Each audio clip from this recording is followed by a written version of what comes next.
Friends, आप सभी का आपके अपने YouTube channel legal and social awareness में बहुत बहुत स्वागत है। मैं करीम अहमद सिद्दीकी एडवोकेट।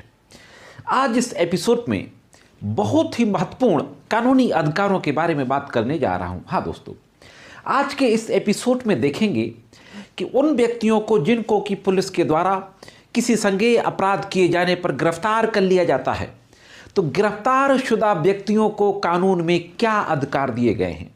साथ ही साथ यह भी देखेंगे कि भारत के संविधान में भी गिरफ्तार शुदा व्यक्तियों को किस तरीके के अधिकार दिए गए हैं। तो बहुत ही महत्वपूर्ण जानकारी है, अक्सर आम लोगों की जिंदगी में काम आने वाली जानकारी है।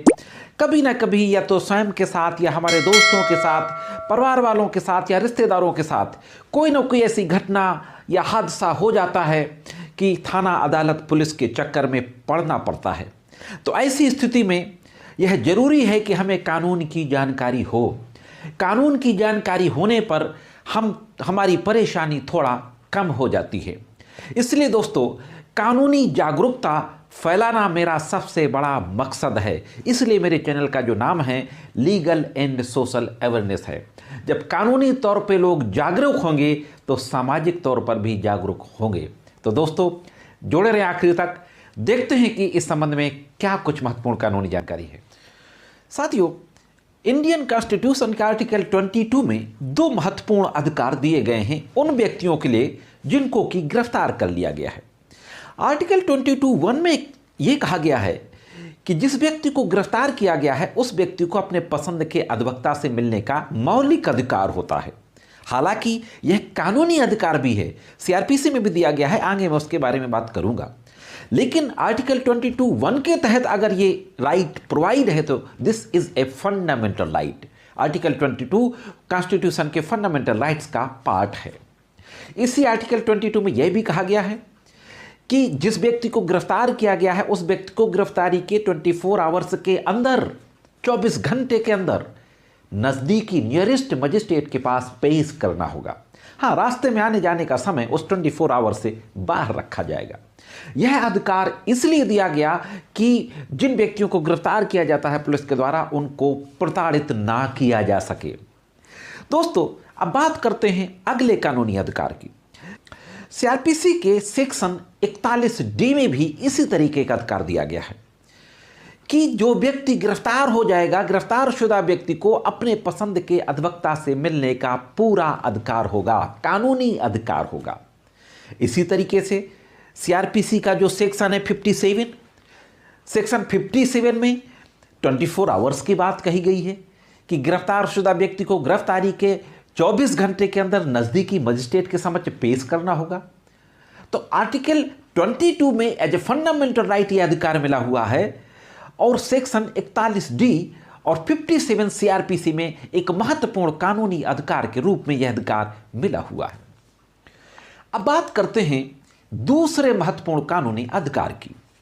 क्रिमिनल प्रोसीजर कोड का सेक्शन 51 में कहा गया है कि जिस व्यक्ति को गिरफ्तार किया गया है उसको गिरफ्तारी के आधार से अवगत कराया जाएगा।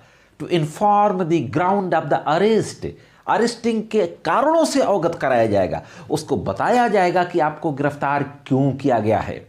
इसी तरीके से सेक्शन 52 ये कहता है कि अगर नॉन बेलेबल अपराध में गिरफ्तार किया गया है तो पुलिस उस व्यक्ति को यह भी बताएगी कि तुम्हें अधिकार है जमानत पर रिहा होने का, थाने से ही जमानत पर रिहा होने का अधिकार है। सेक्शन 50 सबसेक्शन 2 में सीआरपीसी में यह बात कही गई है।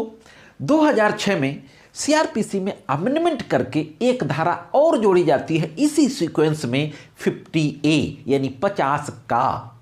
उस धारा में कहा जाता है कि जिस व्यक्ति को गिरफ्तार किया है उसकी गिरफ्तारी की सूचना उसके परिवार वालों को, रिश्तेदारों को, या जिसे वो नामित करे, जिसके लिए वो कहे, उसको उसके अरेस्टिंग की इंफॉर्मेशन भी पुलिस के द्वारा इमीडिएट दी जाएगी। उसमें किसी भी तरीके की देरी या विलंब नहीं किया जाएगा। सीआरपीसी में ही सेक्शन 54 में ये कहा गया कि जिस व्यक्ति को गिरफ्तार किया गया है उसका एक मेडिकल, रजिस्टर्ड मेडिकल ऑफिसर जो कि गवर्नमेंट हॉस्पिटल का हो, उसके द्वारा उसकी पूरी बॉडी का चेकअप कराया जाएगा। इंटायर मेडिकल एग्जामिनेशन उसका होगा और उसकी एक कॉपी भी उस व्यक्ति को दी जाएगी। यह इसलिए कहा गया कि हम अक्सर देखते हैं कि पुलिस थाने में अक्सर मारपीट करती है, टॉर्चर करती है, 3rd डिग्री तक टॉर्चर करती है। तो पुलिस ने मारपीट तो नहीं की, उसको चोटें तो नहीं आई, इसलिए यह महत्वपूर्ण अधिकार दिया गया। और साथियों, एक और जो सबसे महत्वपूर्ण बात है, अक्सर मेरे भी 25 ईयर्स की जो प्रैक्टिस का एक्सपीरियंस है मैं उससे बता रहा हूँ कि पुलिस गिरफ्तार करती है किसी और समय पर और दिखाती है किसी और समय पर। और इतना ही नहीं, गिरफ्तार करेगी बाजार से और दिखाएगी किसी और जगह से, उठा के ले जाएगी घर से और लिखा पढ़ी में दिखाएगी किसी और जगह से। समय का भी यही हाल है, किसी और समय पे गिरफ्तार करेगी और दिखाएगी किसी और समय पर। इस चीज को रोका जा सके, क्योंकि ये फेक अरेस्टिंग है। और आप समझ लीजिए कि किसी व्यक्ति को गिरफ्तार करना आर्टिकल 21 का वायलेशन है, अगर वो गिरफ्तारी कानून सम्मत नहीं है। तो जब कोई व्यक्ति किसी को गिरफ्तार करता है तो उसके व्यक्तिगत स्वतंत्रता को रोकता है, इसलिए फेक गिरफ्तारी बिल्कुल नहीं होना चाहिए। उसको रोकने के लिए एक धारा अमेंडमेंट करके सीआरपीसी में जोड़ी जाती है 41B, और 41B में कहा जाता है कि जब गिरफ्तार किया जाएगा किसी व्यक्ति को तो गिरफ्तारी के समय एक मेमोरेंडम ऑफ अरेस्ट बनाया जाएगा, गिरफ्तारी का ज्ञापन बनाया जाएगा, और उस मेमोरेंडम ऑफ अरेस्ट में उस व्यक्ति की गिरफ्तारी का समय, गिरफ्तारी की जगह, ये सारी चीज़ों को लिखते हुए उसके किसी पारिवारिक सदस्य, रिश्तेदार या जानने वाले के सिग्नेचर और उस एरिया में रहने वाले किसी सम्मानित व्यक्ति के सिग्नेचर होना चाहिए। अरेस्ट मेमो मिलती है। ज़्यादातर गिरफ्तारियां फर्जी तरीके से पुलिस के द्वारा की जाती हैं। इसी के साथ साथ मैं एक और महत्वपूर्ण जानकारी आपको दे दूं कि जब कोई व्यक्ति गिरफ्तार किया जाता है तो उसके पास से क्या रिकवर हुआ, क्या सामान है, उसके पास घड़ी है, पैसे हैं, मोबाइल है, उन सब की एक रिटन में लिस्ट बनाई जाएगी, सूची बनाई जाएगी। और जब भी वो छूट करके जमानत पर बाहर आएगा तो उस सूची के अनुसार उसको वो सारा सामान हैंड ओवर कर दिया जाएगा। तो दोस्तों, ये तो थी गिरफ्तारी की बात। अब कुछ महत्वपूर्ण सुप्रीम कोर्ट के केस लाज के बारे में भी मैं आपको बता दूं जो गिरफ्तारी के संबंध में है। साथियों, बहुत ही संक्षेप में मैं 2-4 केस ला आपको बताता हूं। 1997 में DK Vasu versus state of Bengal का एक महत्वपूर्ण जजमेंट सुप्रीम कोर्ट के द्वारा दिया गया, जिसमें अरेस्टिंग से संबंधित कई गाइडलाइंस जारी की गई और गिरफ्तार व्यक्ति के अधिकारों के संबंध में वो गाइडलाइंस, अगर आपका कभी किसी थाने के अंदर जाना हुआ होगा तो वो सारी गाइडलाइंस का आपने एक बोर्ड लगा देखा होगा।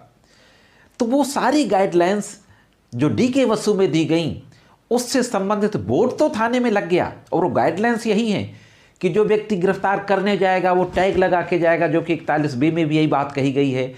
अरेस्ट मेमो मौके पे बनाएगा, लोगों के हस्ताक्षर कराएगा, उसका मेडिकल चेकअप कराएगा, उसका रजिस्टर बाकायदे बनाएगा। ये सारी बातें DK वासु में कही गई हैं। इनका अनुपालन कितना होता है ये अलग बात है।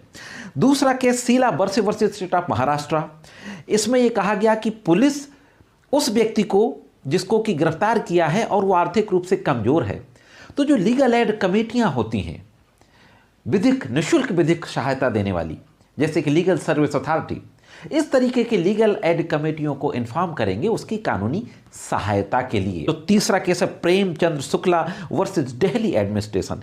इसमें भी एक बहुत महत्वपूर्ण बात कही गई कि पुलिस जेल में जो लोग बंद होते हैं उनको जब अदालत लाती है तो सबकी हैंड कपिंग, हथकड़ी लगा करके लाती है। तो जर्नल हथकड़ी नहीं लगाई जाएगी कि सबको लगा के चल रहे हैं।